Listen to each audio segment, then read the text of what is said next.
안녕하세요. 저는 서울에 살고 있는 디저트 카페를 운영하고 있는 32살 여자입니다. 저는 비혼주의고 결혼은 사치라고 생각하며 혼자 사는 게 차라리 마음 편하다고 생각하는데요. 불과 몇 년 전에 일어났던 그 사건 때문에 제가 왜 비혼주의가 됐는지, 왜 결혼은 사치라고 생각하는지 그 이야기를 지금 들려드릴까 해요. 사실 저에게는 남모를 가정사가 있는데요. 미혼모셨던 엄마는 할머니와 함께 온갖 굳은 일은 마다하며 저를 키우셨어요. 아버지에 대한 그 어떠한 이야기를 해주지 않으셔서 원래 저한테는 아버지가 없는 게 당연한 건 줄 알았거든요. 가족 사진을 찍을 때면 저는 늘 할머니와 엄마, 가끔은 아빠라는 존재가 부럽기도 했지만요. 저에게 아낌없는 사랑을 주셨기 때문인지 아버지의 빈자리를 금방 잊고 지냈답니다. 어렸을 적 엄마가 교통사고로 갑자기 돌아가셔서 나이 많은 외할머니가 저를 홀로 키우셨거든요. 할머니는 엄마 아빠 없이 자란 티 나면 안 된다며 부족함 없이 키우시려고 식당에서 일도 하시고 밤에 잠도 못 주무시며 집에서 종이를 접는 부업까지 하시면서 저를 뒷바라지 해주셨습니다. 그런 할머니가 제가 고등학교 2학년이 되던 해 노환으로 돌아가셨어요. 세상에 저 혼자밖에 없음을 몸소 깨달으며 평생 쏟을 눈물을 그날 다 쏟은 것 같아요. 할머니를 보내드리고 슬픔을 겨우 가라앉히며 유품을 정리하고 있었는데 제 베넷 저고리가 담긴 작은 상자를 발견했습니다.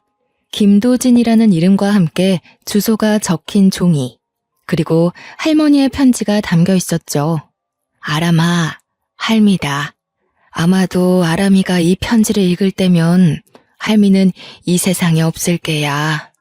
이 할미가 너를 두고 떠나서 미안하고 앞으로 힘들게 살아갈 생각을 하면 가슴이 찢어진단다. 살다가 정말 힘이 들 때면 죽고 싶을 정도로 힘이 들 때 꾹 참고 빨간 주머니 안에 있는 사람을 찾아가려무나 너에게 도움이 될 게야. 이렇게밖에 이야기해 줄 수 없어서 그것 또한 미안하구나. 사랑한다, 우리 강아지. 며칠의 시간이 지나고 겨우 조금씩 안정을 되찾았어요. 그도 그럴 것이 이제 정말 저 혼자 살아가야 했기에 정신을 바짝 차릴 수밖에 없었거든요. 엄마와 할머니는 일가 친척도 없었던 터라 앞으로는 저 혼자 먹고 살아야 했기에 어떻게 해야 할지 막막했어요. 그 작은 박스는 장롱 구석에 더 열어볼 겨를도 없이 장롱 속 깊숙이 처박아 두고 점점 잊고 살게 되었죠. 할머니가 남겨주신 엄마의 사망보험금과 일을 하시며 어렵사리 조금씩 모아두신 2천만 원이라는 돈으로 남은 고등학교 학비와 방세를 내며 지낼 수 있었어요. 다행히 제 사정을 아는 구청 직원의 도움으로 구청에서는 쌀과 반찬을 지원해 주시고 하셨고요. 학교에서도 어려운 형편의 학생들을 지원해주는 제도가 있어서 다행히 학비의 일부를 감면받을 수도 있었죠. 평소에 할머니와 자주 왕래하던 이웃집 할머니들도 저에게 밥을 먹으러 오라며 살뜰히 챙겨주신 덕에 저는 밥 잘 먹고 무탈하게 생활할 수 있었습니다. 그렇게 혼자서 어렵사리 생활을 하며 고등학교 3학년이 되던 봄, 예비 남편을 만나게 되었죠. 예비 남편은 학교에서 알아주는 모범생이었어요. 예비 남편은 대대로 변호사, 검사, 판사를 배출한 법조계 집안이었습니다. 엄격한 집안 규율과 강압적인 분위기에 휩쓸려 공부를 해야만 했죠. 부잣집 도련님 같지 않게 다정다감한 말투와 세심하고 배려 있는 행동까지. 아니나 다를까 학교에서는 예비 남편의 팬클럽이 생길 정도로 인기가 자자했죠. 몸에 배인 매너하며 생긴 것도 이목구비도 뚜렷하게 생겼고 말 그대로 백마탄 왕자님 그 자체였습니다. 마치 텔레비전에 나오는 연예인을 보는 느낌이랄까. 누가 봐도 반할 수밖에 없는 사람이었죠. 제가 감히 넘볼 수 없는 문턱 같았지만 옆자리 짝꿍까지 되다 보니 이야기를 많이 하게 되었고 서로 호감이 생겨 사귀게 되었죠. 나도 처음에는 강요하는 부모님이 싫었어. 근데 생각해보니 다 이유가 있더라고. 그렇게 하지 않으면 과연 지금의 내가 있었을까 싶기도 해. 우리 부모님도 그러셨겠지.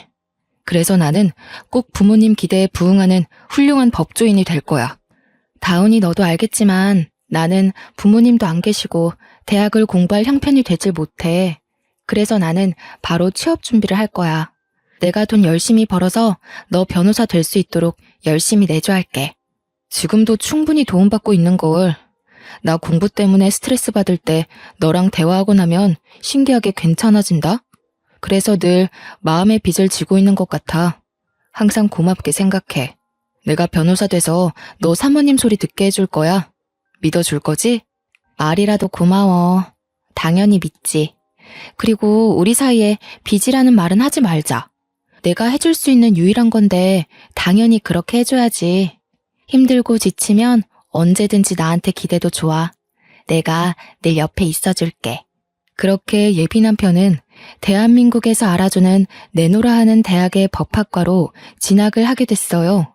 저는 앞으로 먹고 살 것이 더 큰 문제여서 저에게 대학 진학은 사치였고 대학을 생각할 겨를이 없었죠. 대학 등록금이며 학비, 생활비를 감당할 여유가 없어서 저는 닥치는 대로 돈을 벌어야 했습니다.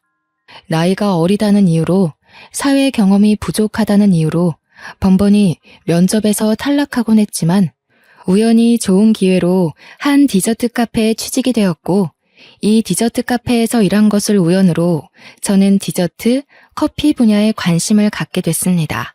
시간이 흐르고 예비 남편은 대학 졸업하고 사법고시를 준비하게 됐어요. 엄격한 집안이라 사법고시를 준비하는 기간에는 오로지 고시에 몰두하라며 다른 요인에 방해받지 않게 집에서 교육비 이외의 금전적인 지원을 모두 끊어버렸습니다. 그래서 저는 아르바이트를 하며 모은 돈을 예비 남편에게 주며 이것으로 생활하고 보태주었죠. 어러머, 내가 정말 면목이 없어. 내가 어떻게 이 돈을 받니? 내가 정말 사법고시에 보란듯이 합격하면 부모님한테 너부터 인사시킬 거야. 우리 이 시기만 무사히 지나면 결혼하자. 약속할게. 다운아, 그렇게 생각해주는 건 고마운데 지금은 고시에 합격하는 게 중요하니까 너는 공부만 해. 내가 어떻게든 옆에서 열심히 뒷바라지 할 테니까 부모님 기대 저버리지 말고 열심히 해. 그래야 부모님도 기쁘고 나도 기쁘지. 힘들어도 조금만 고생하자. 응? 이제 다음 주부터는 본격적으로 강의도 듣고 해야 해서 바빠질 텐데 더 바빠지기 전에 우리 부모님한테 인사나 먼저 드리자. 사법고시 끝나고 어느 정도 안정되면 날짜 잡고 결혼하겠다고 말씀드리자고. 말 나온 김에 이번 주 주말 우리 집에 인사드리러 가는 거 어때? 부모님도 분명 좋아하실 거야. 사법고시를 준비하며 예비 남편은 부모님께 저를 미리 소개시켜주기 위해 식사 자리를 만들었죠. 저는 처음으로 소개하는 자리다 보니 상당히 긴장되고 가슴이 떨려 죽는 줄 알았답니다. 그렇게 옷가게에서 평소 잘 입지도 않던 단정하고 깔끔한 원피스까지 구매해가며 약속 장소로 나갔어요. 예비 시어머니는 저를 위아래로 훑어보시더니 상당히 화가 난 표정을 지으셨고 시아버지는 그저 아무 말 없이 찻잔만 들었다 놨다 할 뿐이셨습니다. 어색한 분위기 속에 식사를 하고 예비 남편이 잠시 화장실을 간다며 자리를 비웠는데 예비 시어머니가 이때다 싶어 저에게 말을 건네시는 겁니다. 예, 너처럼 보잘것없는 애가 우리 다운이 짝으로 가당키나 하니?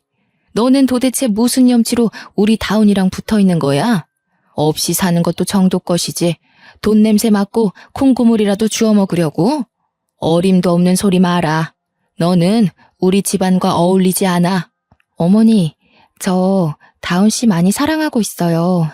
제가 다운 씨한테 많이 부족한 건 사실이지만 그만큼 제가 내조 잘할게요. 제가 더 노력할 테니 너무 밉게만 보지 말아주세요. 화장실에서 돌아온 예비 남편은 분위기가 이상한 걸 느끼긴 했지만 저는 별다른 내색을 하지 않았어요. 공부도 해야 하는데 제가 이런 이야기까지 하면 더 미운 털이 박힐 것 같았기 때문이죠. 예비 남편이 괜히 저 때문에 다른 일에 신경 써야 하는 상황 자체를 만들고 싶지 않았어요. 그저 저만 참으면 될 일이었지만 저도 사람인지라 상처가 되긴 하더라고요. 그래도 어쩌겠어요. 제가 사랑하는 예비 남편이고 많이 노력해야겠지만 사랑하면 그만 아닌가요? 그렇게 3년이라는 시간을 밤낮 없이 일하며 예비 남편을 뒷바라지했습니다. 건강한 식단으로 밥을 먹이고 싶어 삼시세끼 밥을 꼬박 해줬고요. 감기라도 걸릴까 배에 무, 양파, 대추를 넣고 달인 물까지 챙겨주며 살뜰히 내조한 결과 결국 사법고시에 우수한 성적으로 합격하는 쾌거를 누릴 수 있었습니다. 사법연수원을 졸업하고 강남에 있는 중견 로펌에서 스카우트 제의가 온 예비 남편은 변호사로서 만족스러운 첫 출발을 하게 됐죠. 아람씨 벌이도 어느 정도 되는 데다가 카페 경력 7년이면 창업하고도 남는데 그동안 배운 것도 있고 경험도 많이 쌓였으니 창업을 알아보는 게 어때? 에이, 사장님, 너무 앞서 나가셨는데요. 저는 아직 돈도 더 벌어야 하고 제 주제에 무슨 카페 창업이에요. 사장님 말씀은 감사하지만 저는 아직 배워야 할 게 많은 일개 직원이에요. 저는 아직 사장님 카페에서 더 일하고 싶다고요. 나야 물론 아람씨 직원으로 계속 두고 싶지. 아람씨 디저트 만들거나 커피 내리는 거 보면 여느 파티시에 못지않게 감각도 있고 그 능력이 아까워서 내가 아끼는 마음으로 말해주는 거라고. 다시 생각해봐도 직원으로만 두기에는 너무 아까운 인재란 말이야. 제가 과연 카페를 차리면 사장님만큼 번창할 수 있을까요? 아직 배워야 할 게 많은데 저 배우기만 했지 제대로 된 자격증도 없는걸요. 그게 뭐가 문제야? 자격증이야 실력 좋으니 한 번에 떡 붙을 거고 아람씨 실력이면 어딜 가든 성공하고도 남는 실력이란 말이야. 주눅 들지 마. 우리나라는 이게 문제야. 꼭 자격증으로만 사람의 수준을 판단한다니까. 아람씨, 내가 도움 줄 수 있으면 얼마든지 도와줄 테니 걱정 말고 창업 준비해보는 게 어때? 시간이 조금 흐르고 제가 카페에서 일을 하게 된 지 7년 차가 되었을 때 사장님은 저에게 이제는 창업을 해볼 때가 되지 않았냐고 물으셨죠. 때로는 딸처럼 다정하게 챙겨주시기도 하고 디저트와 커피를 배울 때는 엄격한 선생님이셨고 저의 사정을 잘 알고 계셨던 사장님은 저에게 아낌없는 가르침과 친절을 베풀어 주셨습니다. 이제는 때가 되었다며 창업을 권유하셨어요. 모아둔 돈이 제법 있긴 했지만 창업을 하기 위해서는 터무니없이 적은 금액이었어요. 저는 사장님의 도움으로 카페 창업을 위해 이리저리 발로 뛰며 바쁜 시간을 보냈습니다. 얼마 뒤 예비 남편의 생일이 코앞으로 다가왔습니다. 모처럼 좋은 시간을 보내고 싶어 예비 남편에게 오랜만에 데이트를 하자며 연락했죠. 자기야, 며칠 뒤면 자기 생일이잖아. 그동안 서로 바빠서 자주 못 만났잖아. 자기 생일날 데이트 어때? 맛있는 거 먹으러 가자. 시간은 언제가 좋을까? 예전에 자주 가던 고깃집 갈까? 자기 생각은 어때? 나 그날 지인들이랑 약속이 있거든. 로펌 근무하면서 알게 된 동료들인데 생일이라고 하니 모임을 하자네. 아마 아람이 너랑은 따로 봐야 할 것 같아. 선배 변호사들도 오고 회사 사람들도 오는 자리라 되게 중요하거든. 알잖아. 사회생활 초반이 중요한 거. 그래? 어차피 생일이니까 자기 동료들이랑 같이 보면 좋지 않을까? 나는 딱히 불편하진 않은데. 같이 봐도 상관없을 것 같은데 서로 인사도 하고 말야. 자기 생일이라 모이는 거라며 약속 장소 알려주면 내가 그날 그리로 갈게. 아니, 아람아. 내가 그날 동료들이랑 먼저 약속했다고 했잖아. 그 자리에 선배들도 오는데 중요한 자리란 말이야. 적당히 알아들어야지. 왜 이래? 사람 짜증나게. 왜 신경질을 내고 그래? 사람 무안하게. 뭐 하는 수 없지. 알겠어. 다음에 따로 날 잡아서 보면 되지 뭐. 또 연락할게. 바쁜데 연락해서 미안해. 고생하고. 갑자기 화를 내는 예비 남편의 목소리에 내가 잘못한 건가 생각이 들었어요. 그래도 저는 서프라이즈로 놀래켜주고 싶어 다음날 남자친구가 일하는 로펌 앞으로 찾아갔죠. 평소에 장난도 많이 치고 이벤트를 좋아하던 예비 남편이라 좋아할 것 같았어요.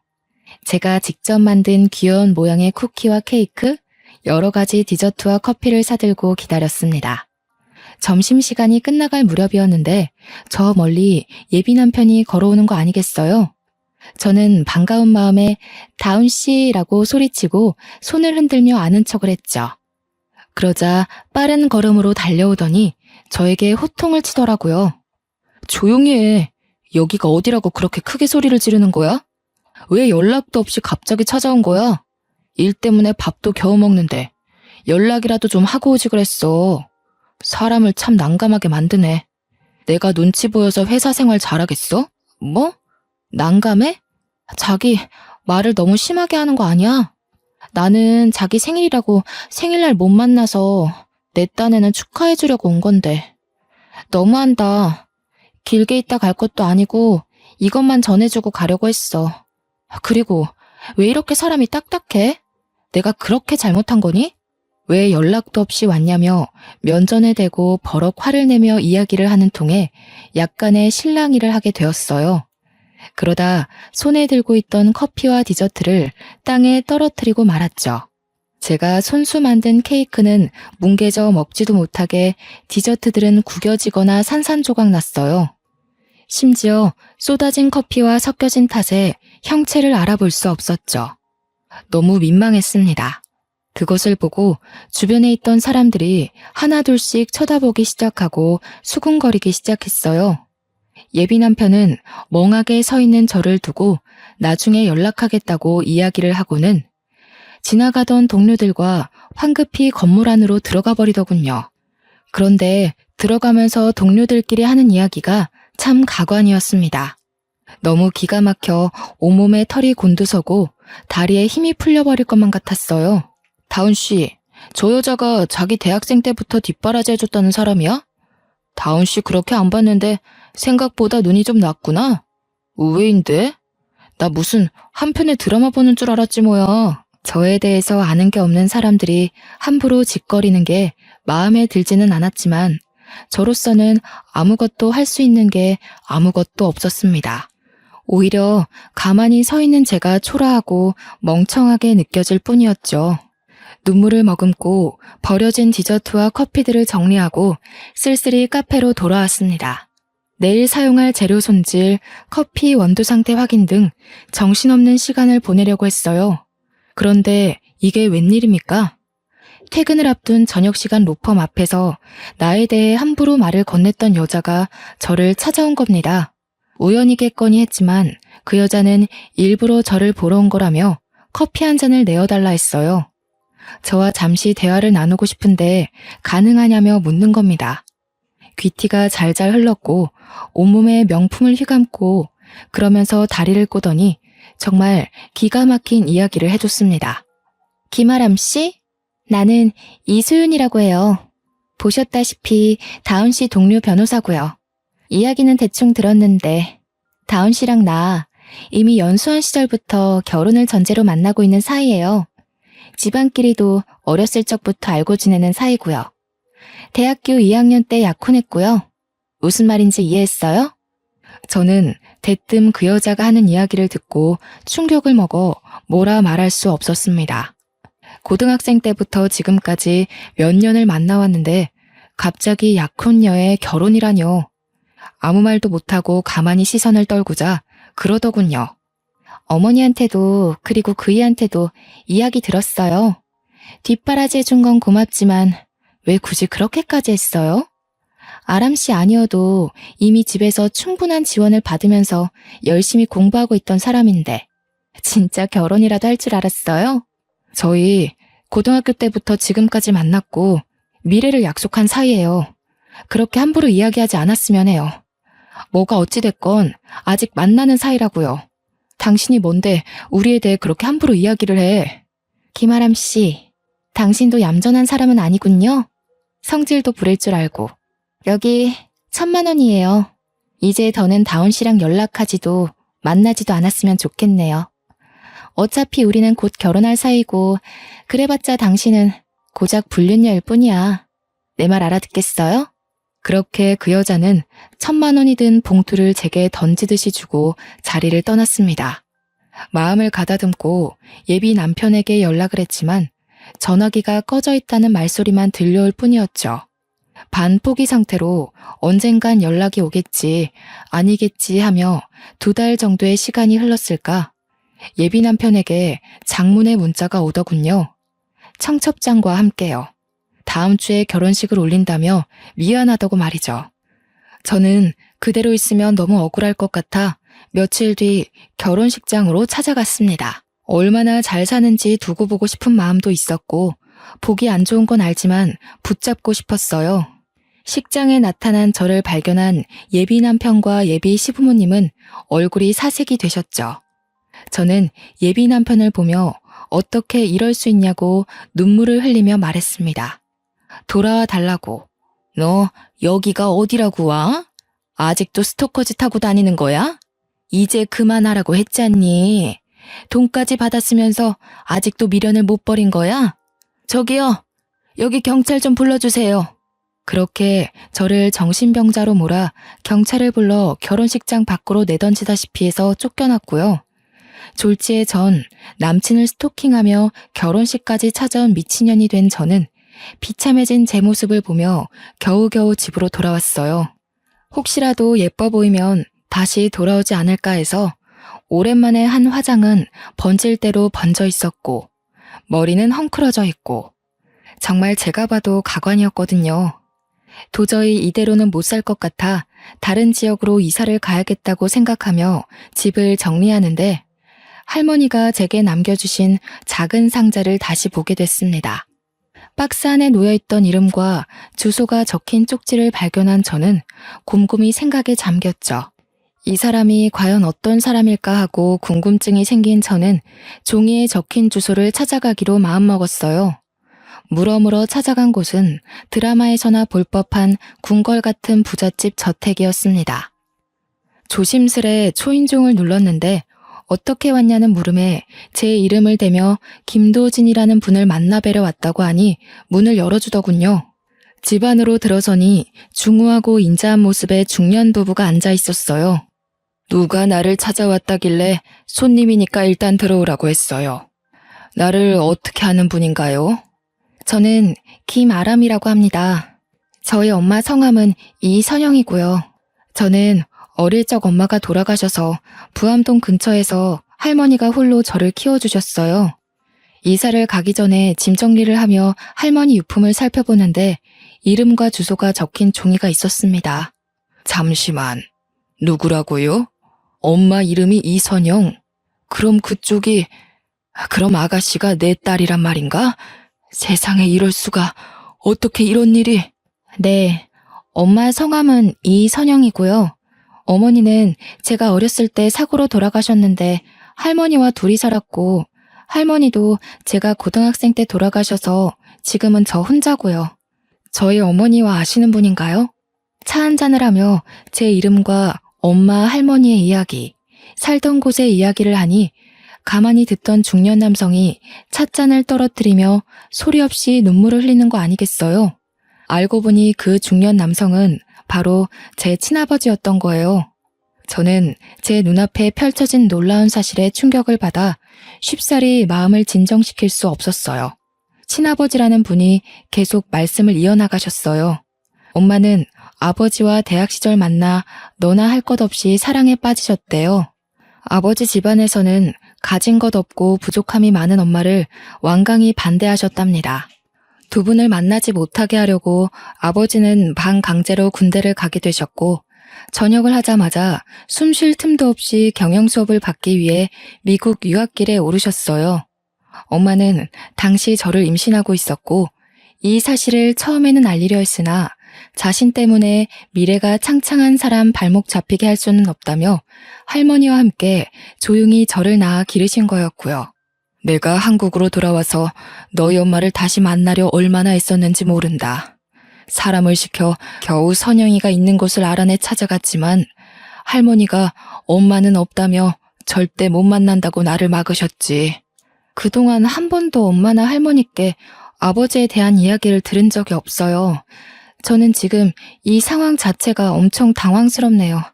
정말 제 친아버지가 맞으세요? 미안하다. 선영이한테 딸아이가 있다는 사실은 나중에 알게 됐단다. 다시 찾아간 뒤에는 이미 흔적도 없이 이사를 가버린 뒤였어. 어떻게든 선영이를 만나려고 수소문했다. 우연히 대학 동창 녀석이 얼마 전에 선영이 장례식에 다녀왔다며 이야기하길래 그 길로 어렵사리 다시 찾아갔지. 그때는 또 이미 죽고 없는 사람 뭐하러 찾느냐며 매몰차게 대하시더구나. 몰랐던 사실을 알게 된 저는 정말 혼란스럽기 그지없었죠. 할머니께서도 살아생전 저에게 아버지에 대한 이야기 해주신 적도 없고 갑자기 나에게 친아버지가 생긴 터라 어찌할 바 몰라 그저 어버버하고 멍한 표정을 짓는 게 전부였습니다. 힘들고 어렵게 살던 시절이 생각나 화가 나기도 했지만 돌아가신 엄마와 할머니가 생각나 서글프기도 했습니다. 내가 먼저 널 찾아갔어야 했는데 미안하구나. 이제라도 아버지 된 도리를 하고 싶은데 너만 괜찮다면 이 집으로 들어와서 살지 않겠니?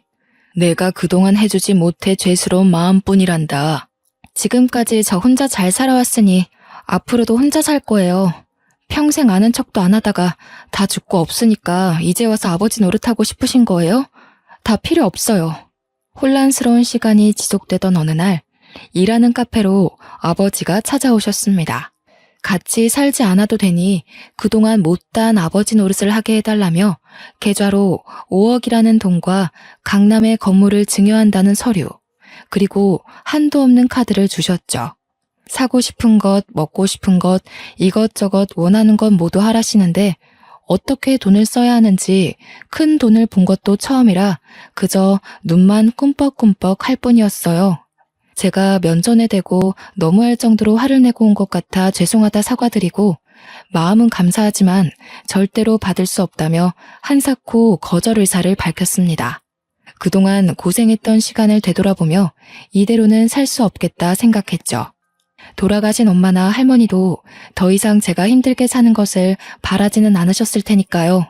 그렇게 아버지께 받은 재산으로 디저트 카페 창업을 위해 알아보러 바쁘게 다니기 시작했습니다. 아버지는 아직 나이도 어리니 창업도 좋지만 해당 분야에 대해서 공부를 조금 더 해보는 것이 어떠냐 하시며 프랑스로 유학을 보내주셨어요. 저는 이별의 슬픔을 잊기 위해 앞으로의 미래를 생각하며 좋은 기회로 프랑스 파티시의 육성 전문기관으로 2년간의 유학을 떠나게 되었습니다. 2년 뒤 유학을 마치고 돌아와 제 이름을 걸고 시작한 카페는 인터넷에서 연예인과 사람들이 많이 찾는 유명한 맛집으로 소개될 정도로 성공적이었습니다. 물론 아버지의 도움이 컸고 예비 남편이 다녔던 회사 근처라 조금 찝찝하긴 했지만 전 어렵사리 이룬 제 꿈을 위해 다른 사람의 눈치를 볼 겨를이 없었거든요. 강남에 증여받은 건물 1층에 카페를 차렸는데 맛집으로 소문이 나며 인터넷으로도 많이 알려지게 됐죠. 어느 날 매장을 정리하고 있는데 예비 남편이었던 사람이 찾아왔습니다. 아람아, 그동안 잘 지냈어? 많이 변했네. 그렇게 원하던 카페도 차리고. 이제 와서 하는 말이지만 우리 다시 시작해보면 안 될까? 너 그렇게 보내고 나 정말 많이 후회했어. 이제라도 날 다시 봐줄 수는 없겠니? 뭐? 야, 이다운. 너 여기가 어디라고 감히 찾아오고 난리야. 그렇게 매몰차게 너 10년 가까이 뒷바라지 해준 여자 버리고 나서 돈 많은 집 여자랑 결혼할 땐 언제고. 왜 이제 와서 나랑 다시 시작하재? 너 지금 나랑 불륜하자는 거니? 미친 거 아니야? 내가 정말 미안해. 내가 잘못했어. 그 여자와 결혼하고 나서 나 너무 힘들었어. 그 여자네 회사 도와주다가 우리 집도 망하고 나 지금 로펌에서도 잘려서 많이 힘들다. 기댈 곳이 없어. 나랑 다시 시작해줄 수 없겠어? 알고 보니 그 여자 집안이 금융업에 종사하고 있었는데 비자금 횡령 혐의로 구속됐다는 거예요. 예비 남편의 집안도 비자금 횡령에 가담했다는 혐의를 받아 예비 시아버지가 법정 구속되어 쑥대밭이 되었다고 하는 거 아니겠어요? 물론 전 예비 남편과 그 여자는 변호사의 품위유지 의무 위반으로 징계를 받아 로펌에서 잘려 변호사로서 활동할 수 있는 명분도 사라지게 되었다고 합니다. 저는 가만히 듣다 받을 벌을 마땅히 받은 거라며 소리치고 가게 밖으로 내쫓아 버렸어요. 예비 남편은 다시 재결합하자고 잘못했다며 며칠을 찾아와 빌고 또 빌더라고요. 아버지 회사도 강남 부근이라 가끔 오셨는데 우연히 아버지를 본 전 예비 남편이 저와 아버지 사이를 알고 검은 속내를 내비치며 더 매달렸어요. 사람이 돈 앞에서 그렇게 비굴해지는지 처음 알았어요. 제가 예비 남편을 보는데 정말 처량하고 없어 보였거든요.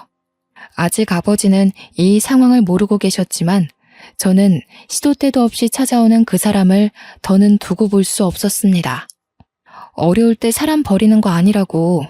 필요할 때 실컷 뒷바라지 해주니 쓸모 없어지니 버려. 내가 말을 안 해서 그렇지. 너네 집에 처음으로 인사드리러 간 날. 나 없이 자랐다고 얼마나 나를 못마땅하게 생각하셨는데 난 더 이상 당신 같은 사람들한테 재활용품 취급당하며 살 이유 없어. 그러니 꺼지란 말이야. 지치지도 않는지 마음을 받아줄 때까지 안 나가겠다고 완강하게 버티는 것을 직원을 시켜 경찰에 신고한 뒤에야 일을 마무리할 수 있었습니다. 경찰에 신고하고 철창에 갇히고 싶지 않으면 나가라고 소리치는데 꼬리를 내리며 황급히 빠져나가는 그 모습이 너무 우스웠어요. 그렇게 한바탕 소란이 겨우 진정되나 싶었는데 이번엔 예비 시어머니가 만나자고 카페를 찾아왔어요. 집안이 쑥대밭인데 잔뜩 힘을 주고 온 모습이 가소로웠습니다. 예, 넌 이렇게 성공해서 잘 살고 있으면서 왜 아무런 말도 안 했니? 내가 다시 잘 되게 해줄 테니 너희 아버지한테 말해서 작은 변호사 사무실 하나라도 차려달라고 말해봐. 변호사 남편 두는 게 어디 쉬운 줄 아니? 저기 어머니, 아니 아줌마, 어디서 뻔뻔하게 여길 찾아오시는 거예요? 정말 배운 것 없는 티내시네요. 지금 저한테 이럴 처지가 되세요? 이럴 시간에 댁 아드님이나 간수 잘하시고요. 함부로 짓거리시는 건 여전하시네요. 뭐? 너 말 다 했니? 이게 부모 없는 게 우리 귀한 아들 만나는 거 조용히 눈 감아줬더니 이제 와서 돈 많아지니까 눈에 뵈는 게 없나 봐? 저기요. 돈이 없으면 일해서 벌 생각을 해야지 기생충처럼 왜 이제 와서 들러붙어요? 아줌마는 자존심도 없어요?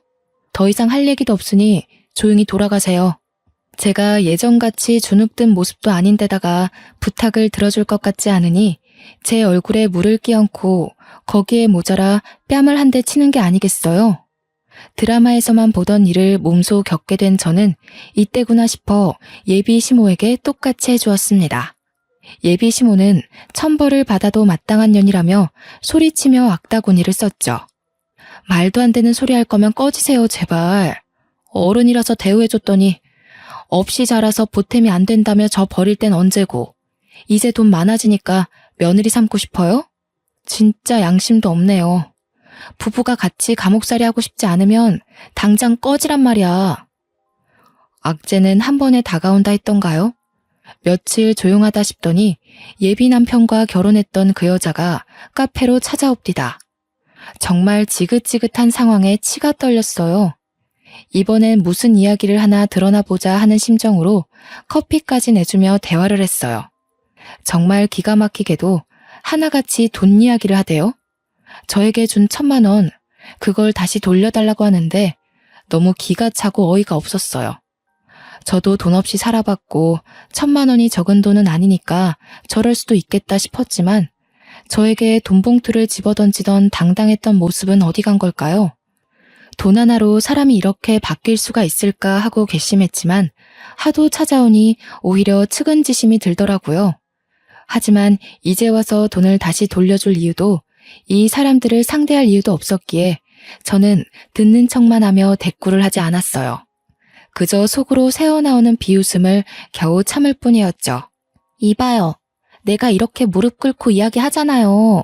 제발 내 사정 좀 봐줘요. 그 1,000만 원 다시 돌려줘요. 다운 씨한테 이야기 들었을 거 아니에요? 그러지 말고 저 하나 살려준다 생각하고 1,000만 원 다시 돌려줘요. 듣자 하니 진짜 어이가 없어도 너무 없네.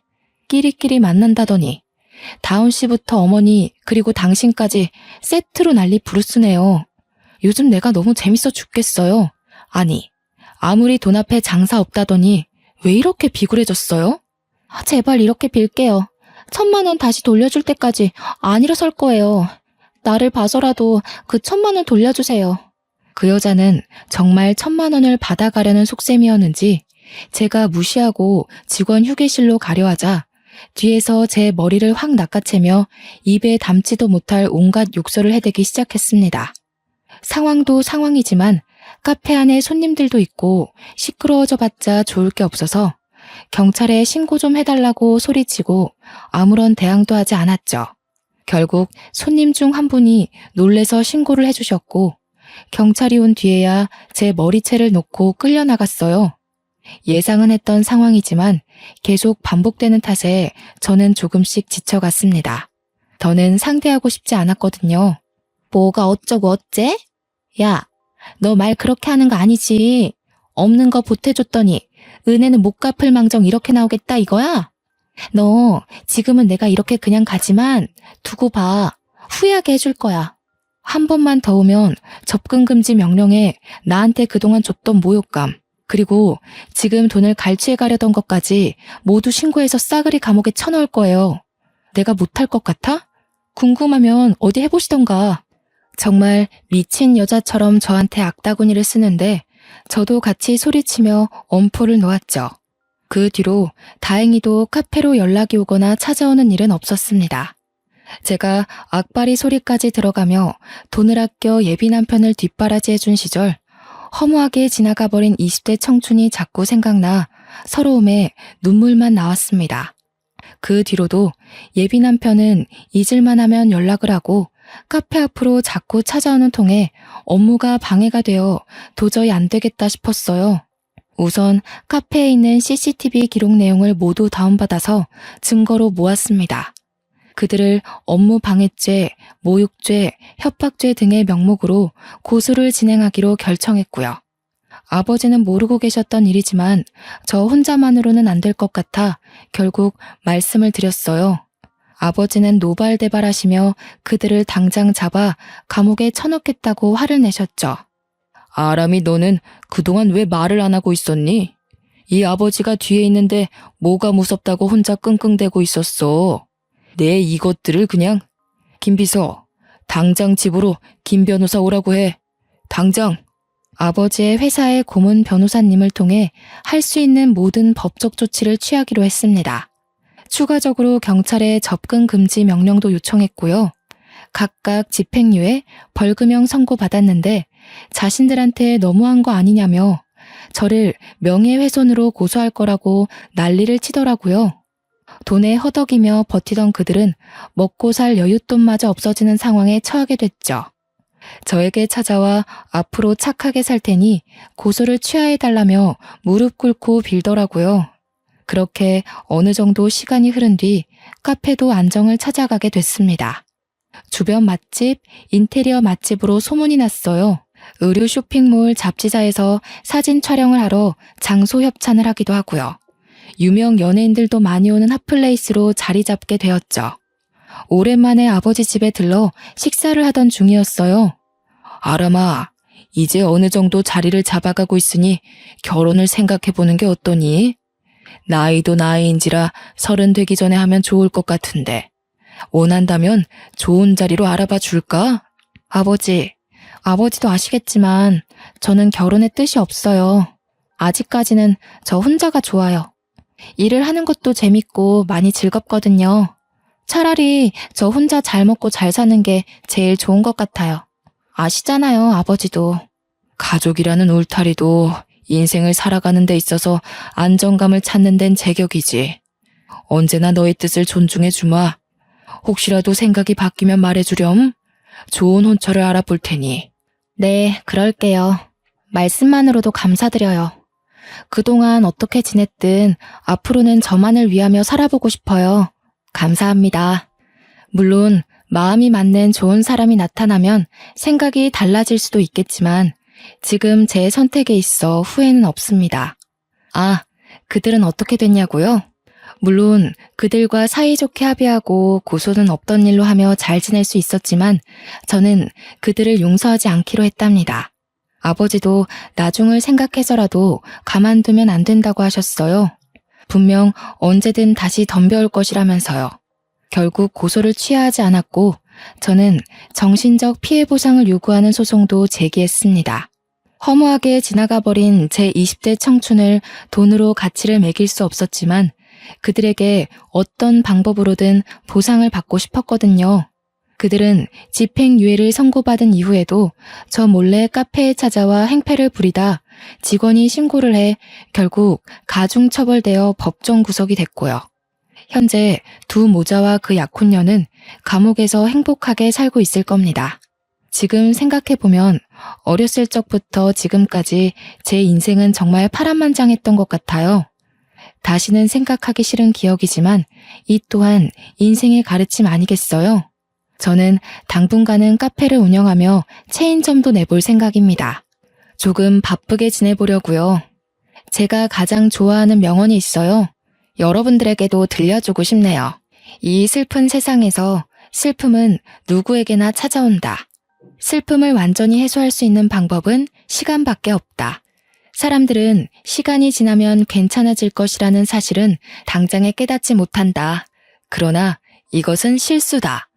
우리는 반드시 다시 행복해진다. 에이브러햄 링컨의 명언인데요. 제가 제일 좋아하는 말이기도 합니다.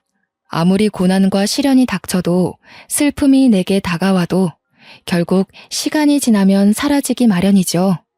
앞으로 누구보다 열심히 살며 지난 과거는 다 잊고 미래의 저를 위해 행복하게 살아가 보려 해요. 저는 반드시 행복해질 거거든요.